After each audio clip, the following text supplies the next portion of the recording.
और बिहार विधानसभा में बांकीपुर सीट का प्रतिनिधित्व करने वाले बीजेपी के राष्ट्रीय अध्यक्ष नितिन नवीन इस हफ्ते सदन के बजट सत्र में भाग लेंगे और बीजेपी अध्यक्ष चुने जाने के बाद नवीन मंगलवार को पहली बार बिहार विधानसभा सत्र में भाग लेंगे। बता दें कि बीजेपी के राष्ट्रीय मीडिया सह प्रभारी संजय मायूख ने बताया है कि बीजेपी के राष्ट्रीय अध्यक्ष नितिन नवीन सोमवार को 2 दिवसीय बिहार दौरे पर रवाना पहुंच चुके हैं और इस दौरान वो कुछ सार्वजनिक कार्यक्रम में भाग लेंगे और पटना स्थित पार्टी कार्यालय में एक संगठनात्मक बैठक भी करेंगे।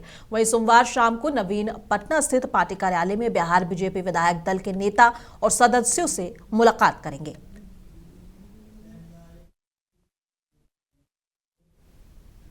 और एक बार फिर बगहा से जनसुराज के प्रमुख प्रशांत किशोर ने बिहार नवनिर्माण अभियान की भव्य शुरुआत कर दी है। जी हां, विधानसभा चुनाव में करारी हार के बाद प्रशांत किशोर फिर राजनीतिक मैदान में उतर चुके हैं और इसी शहर से उन्होंने अपनी नई पारी की शुरुआत की है।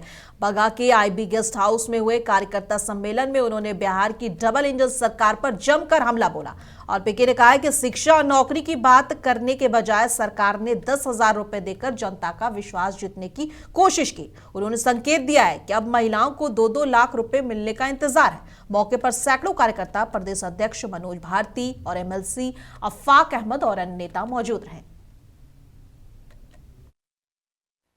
जमीन पर बुलडोजर चलेगा, जल्दी चलिए।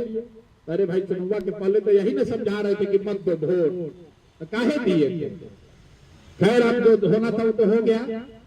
कम से कम आगे गलती ना हो, आगे सुधरिए। अगर हर प्रखंड में बढ़िया स्कूल कॉलेज खुल जाए तो इसमें कोई दिक्कत नहीं। सरकार को वोट दीजिए, पहले खोलने तो दीजिए। अभी तो खाली घोषणा कर रहा है बेवकूफ बनाने के लिए। अगर स्कूल खुल जाए तो दिक्कत नहीं है। बिहार की तरक्की होनी चाहिए, आपका भला होना चाहिए। जनसुराज जीते या ना जीते, उससे क्या फर्क पड़ना है। हमको विधायक बन के रुपया तो कमाना नहीं है। तो अगर 10,000 रुपया मिला तो बहुत अच्छी बात है, लेकिन महिलाओं को 2 लाख रुपया मिलना चाहिए, जो वादा उन्होंने किया। 2 लाख दीजिएगा तब ना काम चलेगा। तो 6 महीना पूरा हो रहा है जून से, तो हम लोग जून से यही कहे हैं कि भैया जिसको 10,000 रुपया दिए, आप बोले कि वोट दोगे तो 2 लाख मिलेगा, सबको दीजिए रुपया। तो संगठन के तौर पर विचार के साथ साथ हम लोग का ये प्रयास भी रहेगा कि समाज में अगर किसी के साथ अन्याय हो रहा है। और बिहार के 12 उपमंडल से एक चौंकाने वाली तस्वीर सामने आई है, जहां एक सरकारी स्कूल में मासूम बच्चों से पढ़ाई की जगह भारी किताब के बंडल उठाए गए। वीडियो में साफ दिखता है कि 5वीं और 7वीं कक्षा के बच्चे सर पर किताब ढो रहे हैं। आरोप है कि ये सब शिक्षक के कहने पर कराया गया। ये किताबें स्कूल को मुफ्त मिलती हैं, लेकिन जब रिक्शा चालक ने इन्हें ले जाने से मना किया तो बच्चे से ही काम करवाया गया। मामले के सामने आने के बाद शिक्षा विभाग हरकत में आया और ब्लॉक शिक्षा अधिकारी ने जांच और कार्रवाई का भरोसा दिलाया। सवाल यह कि क्या स्कूल अब पढ़ाई की जगह बच्चों से मजदूरी कराएंगे? ये फुटेज दिखाया गया है, उसके आधार पर प्रधानाध्यापक से कारण परीक्षा की जाएगी। जी सर, कि उनके द्वारा किन से और किन परिस्थितियों में ढुलवाया गया है। ये उत्कृष्ट मध्य विद्यालय मसत्थु का, किंतु चूंकि बच्चे यूनिफॉर्म में नहीं है तो ये स्पष्ट नहीं हो रहा है कि वो बच्चे नाम भी बता रहे हैं, क्लास भी बता रहे हैं। हाँ, तो उन पे कारण परीक्षा की जाएगी और जो नियमानुसार कार्रवाई होती है कराई जाएगी। और किशनगंज में शिक्षा का एक खास उत्सव देखने को मिला, जब प्रस्तावित इमाम बुखारी यूनिवर्सिटी में तौहीद एजुकेशन ट्रस्ट का 31वां दीक्षांत समारोह आयोजित हुआ। इस मौके पर बिहार के राज्यपाल आरिफ मोहम्मद खान मुख्य अतिथि के रूप में शामिल हुए और अलग अलग संस्थानों से पास हुए 100 से ज्यादा छात्र छात्राओं को प्रमाण पत्र देकर उनका हौसला बढ़ाया गया। बता दें कि राज्यपाल ने युवाओं से कहा है कि वे अपने ज्ञान को सिर्फ अपने तक सीमित न रखें, बल्कि समाज के साथ बांटें। उन्होंने शांति, संयम और ईमानदारी को जीवन का आधार बनाने की बात कही और समारोह में कई मंत्री और जनप्रतिनिधि भी मौजूद रहे। नेताओं ने बताया कि सरकार सीमांचल क्षेत्र में शिक्षा और रोजगार को लेकर लगातार काम कर रही है, जिसमें अशोक चौधरी भी मौजूद रहे।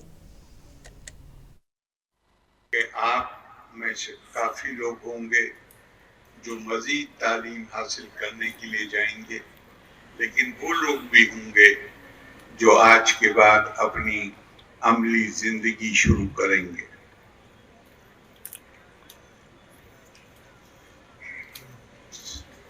जो बात मैं आपसे कहना चाहता हूं वो ये है कि खुदा की मखलूक, अंग्रेजी में स्पीशीज कहते हैं, हर हशरातुल अर्द हैं, जानवर हैं, पेड़ पौधे हैं, इंसान हैं, हजारों किस्में, लेकिन इंसान अकेला है जिसको कुदरत ने अकल दी है, शऊर दिया है, सोचने समझने की ताकत दी है। और किशनगंज जिले से एक बेहद चौंकाने वाली तस्वीर सामने आई है। विकास के नाम पर करोड़ों खर्च हुए, लेकिन हकीकत डराने वाली है। पोठिया प्रखंड के भोटा थाना पंचायत में बना नया पंचायत सरकार भवन महज 12 दिन में ही जर्जर होने लगा। 26 जनवरी को उद्घाटन हुआ और अब छत का प्लास्टर गिर रहा है, दीवारों की में दरारें पड़ गई हैं। यही नहीं, भवन के बाहर बांस और तख्ते के सहारे लटका स्मार्ट मीटर, खुले नंगे तार और किसी भी वक्त बड़ा हादसा हो सकता है।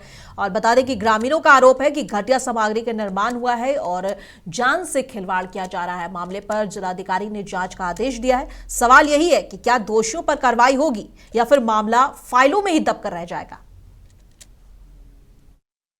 सरकारी ये भवन है, ये बनना चाहिए, मजबूत बनना चाहिए, लेकिन मजबूत ना बना के ये ठेकेदार जो है 2 नंबर काम करके चला गया है, उचित काम नहीं किया है। हो सकता है पब्लिक का आना जाना है, कभी छत गिर सकता है और पब्लिक मर भी सकता है उसमें। तो ठेकेदार उचित काम नहीं किया है, 2 नंबर काम करके चला गया है। हम सरकार से, प्रशासन से मांग करेंगे कि वो सही ढंग से जांच करे, वो चेक इन करे, चेक करे उसको, बिल्डिंग को, कि क्या सही काम हुआ है या नहीं हुआ है। और सरकार प्रशासन से हम यही कहना चाहेंगे कि वो एक्शन ले और एक्शन लेके उचित काम करे, इसमें जांच करके सही काम कराए। निर्माण कार्य हुआ उसमें कहीं जहाँ भी कमी रह गई है वहाँ पर निश्चित रूप से उसको प्रॉपर मरम्मति कराइए। और अगर हम लोगों को जैसा जानकारी में आता है कि उसमें गुणवत्ता का अभाव है निर्माण कार्य कराने में, तो अकॉर्डिंगली उस पर भी कार्रवाई की जाएगी। लगभग 3 करोड़ के ऊपर से जैसे इसका निर्माण। हाँ बिल्कुल।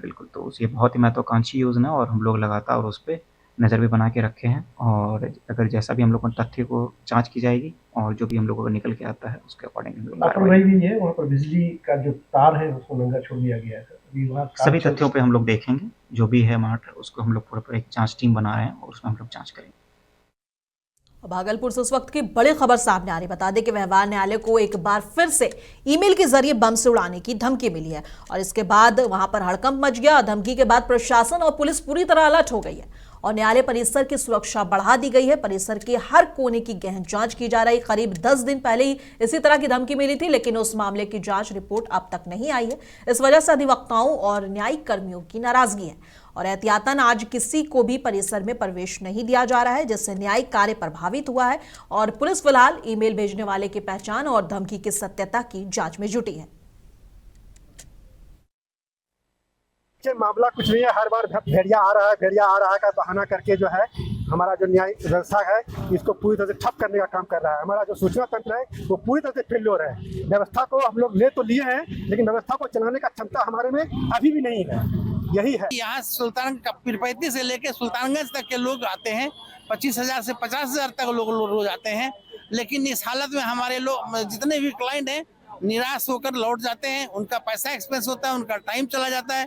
लेकिन इसके बाद भी वो लोग इस बात पर सहमत हैं कि सही से जांच पड़ताल हो, ऐसे करने वालों को दोषी हो। जिसके क्या कुछ अंदर कार्रवाई चल रही है, किस तरह की जांच? ये जहाँ जिसके अंदर में कार्रवाई चल रही है उन पदाधिकारी से आप पूछें कि क्या कार्रवाई चल रही है। मैं तो विधि संघ का हूँ, मेरे विधि में संघ में कोई कार्रवाई नहीं। हम लोग आज न्यायपालिका के जिला नवादा के जिला जज साहिबा का निधन हो गया था, उन्हीं के शोक संतप्त होकर हमारा विधि संघ आज काम करने से अपने को रोक लिया है। भागलपुर जैसी खबर ही औरंगाबाद से भी आई है। जी हां, औरंगाबाद के व्यवहार न्यायालय परिसर में RDX बम होने की सूचना मिलने से अफरा तफरी मच गई। सुरक्षा के मद्देनजर कोर्ट परिसर को तुरंत खाली कराया गया और मौके पर भारी पुलिस बल और बम निरोधक दस्ता पहुंच गया है और जांच शुरू कर दी गई है। और प्रधान जिला जज ने बताया कि यह जानकारी ईमेल के जरिए मिली थी। ठीक है, ऐसा ही किस्सा भागलपुर में हुआ। ईमेल के जरिए बम से उड़ाने की धमकी मिली थी और बता दें कि जिसके बाद प्रशासन पूरी तरह से अलर्ट मोड पे है। एहतियात पुरातन अधिवक्ताओं, कर्मचारियों और आम लोगों को बाहर निकाल दिया गया है और नगर थाना समेत जिले के कई थानों की पुलिस और बम निरोधक टीम पूरे परिसर की सघन जांच कर रही है। फिलहाल मामले की जांच जारी है और बता दें कि इस तरह की खबर बिहार से लगातार आ रही है। लगातार किसी न किसी जिले के न्यायालय को उड़ाने की धमकी भरे ईमेल जो है वो प्राप्त हो रहे हैं, लेकिन अभी तक इसकी पुष्टि नहीं हुई है कि आखिर ये ईमेल आ कहां से रहा है और ना ही अभी तक दोषी पकड़ा गया है। आरडीएक्स का प्लांटेशन शायद कर दिया गया है या लंच के समय आशंका है की जाने की, तो पुलिस विभाग को खबर कर दी गई है। लोगों को मैसेज दे दिया गया है कि आप पैनिक ना हो। पुलिस विभाग अपना जांच कर रहे हैं और जांच के बाद जो बात सामने आएगी आप लोग को अवगत कराएंगे। पश्चिम चंपारण के बेतिया कुमारबाग रेलखंड पर दोहरीकरण कार्य का निरीक्षण करने और समस्तीपुर मंडल के डीआरएम ज्योति प्रकाश मिश्रा शनिवार को बेतिया पहुंचे। उन्होंने कार्यस्थल का अवलोकन कर प्रगति, गुणवत्ता और समयबद्धता की समीक्षा की।